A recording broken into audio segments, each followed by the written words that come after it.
Oh, I think the self-active management thing, that came because there was a study that said, like, most people do have the capacity to self-manage their, like, symptoms or their problems or their aches and pains, but they need a guide to show them the way. They need a little bit of help. So that's where we would come into play for those people who want to actively self-manage their symptoms, their aches and pains.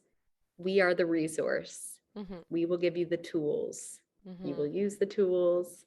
And it takes time, consistency, and effort. It's not a quick fix. This isn't a fixer dynamic.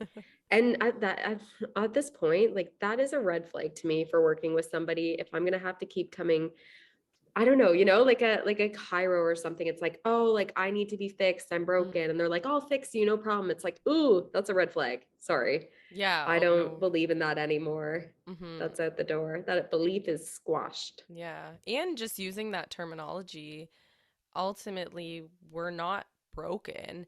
And Mm-hmm. one thing, I was actually just listening to a podcast yesterday, and I've heard about it. It's diving into like German new medicine, and it's I've something been a friend of looking mine, into this. yeah, it's something a friend of mine has introduced, or friend of ours, Erin, has introduced to me a while ago.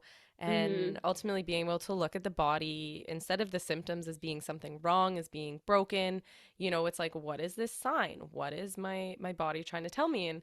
And I was thinking, because I've suffered with like esophagus issues, heartburn, and things like that for a while in my life. And I'm like, what trauma could this have been from? And then it all of a sudden came to me. So I was allergic to penicillin when I was little, and the only antibiotic, I had to take a lot of antibiotics when I was young.